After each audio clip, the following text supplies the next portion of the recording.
নজর রাখবো পরবর্তী সংবাদে। চোর সন্দেহে গণপিটুনি, তারপরে মৃত্যু হলো ব্যক্তির। মর্মান্তিক এই ঘটনা আজ রাজ্যের বুকে। পিটিয়ে হত্যা করা হলো ব্যাটারি চুরি করার অভিযোগে এক ব্যক্তিকে। বিশালগড় টিএসআর চৌমোহনী এলাকার ঘটনা। আরো একবার জানাবো, ব্যাটারি চুরি করেছিলেন তিনি, এমনটাই অভিযোগ উঠে এসেছে এলাকাবাসীর পক্ষ থেকে। তারপরে এলাকাবাসী গণপিটুনি দেয়, নিয়ে যাওয়া হয় জিবি হাসপাতালে। হাসপাতালে যাওয়ার পরই মৃত্যু হয়েছে গণপিটুনি খেয়ে ওই ব্যক্তির, এমনটাই জানা যাচ্ছে ঘটনাকে কেন্দ্র করে। অন্যদিকে তিনি দুই সন্তানের পিতা, এমনটাও জানা গেছে স্থানীয় সূত্রে। বিশালগড় থানাধীন টিএসআর চৌমোহনী এলাকার এই ঘটনায় রীতিমতো সমাজে আজ আলোড়ন। কি বক্তব্য উঠে আসছে ঘটনাকে কেন্দ্র করে, শুনুন। শুনলাম থানা ধরে নিয়েছে, গেলাম দাঁড়াবো বলছে যে ব্যাটারি দিচ্ছি শুরু করে গেছে দিয়ে আইব পাইল লাইনে দিয়ে আসবে গেছে করে আমার আধার কার্ডে সই রাখছে, সই রাখছে। কোন থানাতে গেছিল? বিশালগড় থানাতে আমার এই যে ব্যাটারি চুরি করছে মানে কোন জায়গাতে চুরি করছে? এটা আমি করে আসলাম, এটা দাঁড়াবো পুলিশে জিজ্ঞাসা করছিলেন না বা আপনার মেয়ের জামাইরে জিজ্ঞাসা করছে? মেয়ের জামাইরে জিজ্ঞাসা করে আমার তো যদি আইসে আবার পরে বাড়ি আল্লাহ বাসা করে তাহলে এদিন কই আমার বিয়াই গেছিলো, বিয়ারি গেছিলো, গেছিল তারার লোকে জামাইরে বুঝিয়ে দিচ্ছে, বুঝি করে তারা বাড়িতে নিয়ে এক সপ্তাহ আছে। এক সপ্তাহ পরে জামাই একদিন হচ্ছে রাত্রে ভালো হচ্ছে, যত দুদিন কাজ করছে 3 দিনের দিন অসুস্থ হয়ে আছে।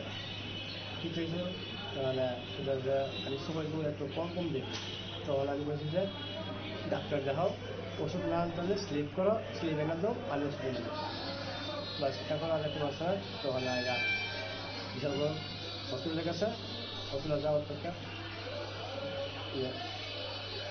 ডিএম জানাই করে দিচ্ছে, ডিএম জানাই করার পরে আর হচ্ছে এই যে মানে ব্যাটারি চুরি করছে যে মানে কোন জায়গাতে করছে আপনার মেয়ের জামাইরে জিজ্ঞাসা করছে? উনি কি ঠিকই ব্যাটারি চুরি করছিল না সন্দেহ? মারধর কে করছে? মারধর করছে যেহেতু তারা বলছে যে ব্যাটারি চুরি করছে, সব জায়গায় মারছে, কোন জায়গায় মারছে আমি বলতে পারছি না। জীবিতে মানে কবে আনছিলেন? জীবিতে আনছিলাম রোববারে, ও মায়া না ভর্তি করছে, আনার পরে মৃত্যু হয়েছে কবে? মৃত্যু হয়েছে গেছে যাচ্ছে। নাম কি ওনার? ওনার নাম সুগন্ধ। আপনারা শুনলেন সংশ্লিষ্টের বক্তব্য। সরাসরি চলে যাব এই মুহূর্তে প্রাক্তন পুলিশ কর্মী নন্দন সরকার রয়েছেন টেলিফোন লাইনে। নন্দন বাবু, আজকের যে ঘটনা আমরা দেখলাম, গণপিটুনি দিয়ে একেবারে মেরেই ফেলা হলো এক ব্যক্তিকে, আজকের দিনে দাঁড়িয়েও এই গণপিটুনি কি সম্ভব? কেন তারা আইন হাতে তুললেন যেখানে প্রশাসন রয়েছে? ধন্যবাদ আপনাকে। দেখুন, এর আগে যে ইন্ডিয়ান পেনাল কোড ছিল সেখানে কিন্তু মব লাঞ্চিং এর কোনো সেকশন ছিল না। এর আগে অনেকগুলো ঘটনা আমরা দেখতে পেয়েছি। মহারাষ্ট্রে 3 জন সন্ন্যাসীকে নৃশংসভাবে মেরে ফেলা হয়েছিল সে ছেলে ধরার সন্দেহ করে। আসলে মানুষের মধ্যে টলারেন্স একদম নেই। কিছু কিছু লোক আছে তারা এইসব সুযোগ নিয়ে তারা নিরীহ লোককে মারধর করে, অনেক সময় মেরে ফেলে। তো বিশালগড়ে যে ঘটনাটা হয়েছে সেটা নতুন কিছু নয়। চোর চোর বলে একটা রব উঠাবে আর মানুষজন তার দিকে এসে ওকে মারধর শুরু করে দেবে এবং মারতে মারতে এক সময় দেখা গেল লোকটা মরে গেল। কিন্তু পুলিশ প্রশাসন সে যে একটা মার্ডার কেস নেবে এবং সেই মার্ডার কেসে যে তদন্ত করে এই যারা যারা এখানে জড়িত আছে তাদের বিরুদ্ধে আইনগত অ্যাকশন নেবে, সেইটা কিন্তু অনেক ক্ষেত্রেই হচ্ছে না।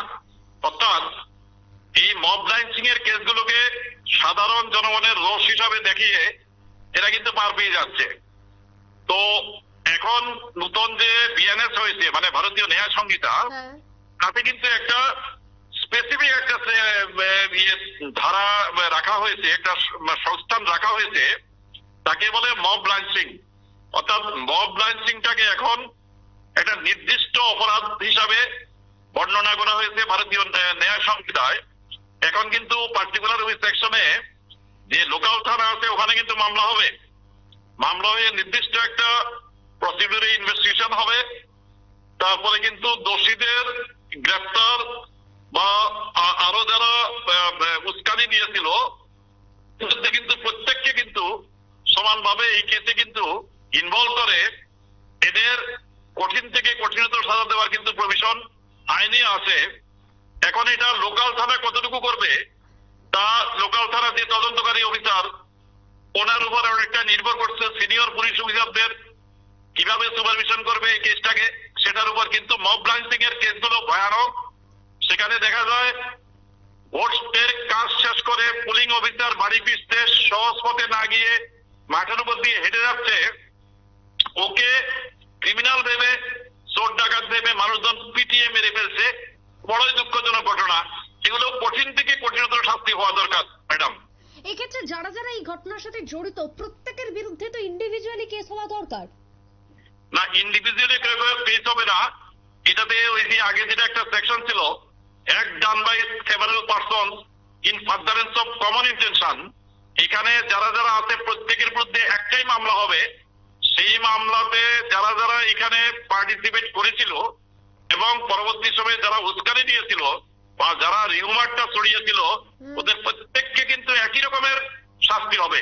অর্থাৎ শাস্তির যে পরিমাণটা কোয়ান্টাম অফ পানিশমেন্ট সেটা সবার জন্য কিন্তু একই রকম হবে, সেটাই কিন্তু আইনে প্রভিশন রাখা হয়েছে। নন্দন বাবু, এই মুহূর্তে দাঁড়িয়ে এই ঘটনাতে পুলিশের ইমিডিয়েট কোন স্টেপ নেওয়া উচিত বলে আপনার মনে হয়? ইমিডিয়েট পুলিশ এই যে লোকটাকে চোর সন্দেহ করে বা কোনো কিছু সন্দেহ করে গণপিটুনি দিয়ে মেরে ফেলা হয়েছে তার নিকট আত্মীয় থেকে বা যে কোনো লোক থেকে বা এবং পুলিশকে নিজের সুমোটো এফআইআর নিতে পারে, সেই সুমোটো এফআইআর নেবে। এই যে মব লাঞ্চিং এর সেখানে এফআইআরটা নেওয়ার পরে পুলিশের নেসেসারি ইনভেস্টিগেশন শুরু করবে। ইনভেস্টিগেশনের মধ্যে যেটা আছে যে কালেকশন অফ এভিডেন্স, সেখানে এগুলো পোস্টমর্টম রিপোর্ট প্লাস পুলিশের যে ইনকোয়েস্ট রিপোর্ট গুলো সবগুলো থাকবে এবং ওরাল এভিডেন্স, অর্থাৎ আশপাশের লোকেরা যেটা দেখেছে সেগুলো হয়তো অনেক সময় ফ্রান্সে হয়তো ভিডিও ফুটেজ বা ওই মানে ভিডিও রেকর্ডিং ও পেয়ে যেতে পারে। তো সেগুলো পুলিশ এভিডেন্স কালেক্ট করবে, কারণ নতুন যে আইন হয়েছে তাতে ডকুমেন্টারি এভিডেন্সের মধ্যে কিন্তু ওই ভিডিও রেকর্ডিং এবং বিভিন্ন ধরনের যে ডিজিটাল রেকর্ডিং সেটাকে কিন্তু প্রাইমারি এভিডেন্স হিসাবে ধরে নেওয়া হয়েছে। তাতে কিন্তু যাদের যাদের ওখানে পিকচার এসে যাবে তারা কিন্তু নিস্তার পাবে না কেউ। যদি ঠিকমতো তদন্ত করে তাহলে পুলিশ এটা তদন্ত করা কিন্তু পদ্ধতিটা এত কঠিন নয়। খুব সুন্দরভাবে ইনভেস্টিগেশন করে যদি চার্জশিট দেয় তাহলে কিন্তু যারা যারা এখানে জড়িত আছে সবাই কিন্তু জেল হয়ে যাবে কিন্তু, এবং জেলটা হবে মিনিমাম 10 ইয়ার্সের উপরে। বেশ, নন্দন বাবু ধন্যবাদ সঙ্গে থাকার জন্য। ধন্যবাদ আপনাকে। আমরা কথা বলছিলাম এক্ষেত্রে দাঁড়িয়ে যে ঘটনা আজকে ঘটে গেল, আগরতলা জিবি হাসপাতালে আজকে মৃত্যু হলো চোর সন্দেহে অভিযুক্ত ব্যক্তিকে গণপিটুনি দেওয়ার ফলে, এবং যে বা যারা ঘটনার সাথে জড়িত রয়েছে তাদের বিরুদ্ধে আইন অনুযায়ী ব্যবস্থা গ্রহণ করা উচিত বা প্রয়োজন। এই মুহূর্তে দাঁড়িয়ে পুলিশকে আরো সক্রিয় হতে হবে, এমনটাই বক্তব্য উঠে আসলো নন্দন সরকার প্রাক্তন পুলিশ আধিকারিকের। ছোট্ট বিরতির পর ফিরবো, সঙ্গে থাকুন।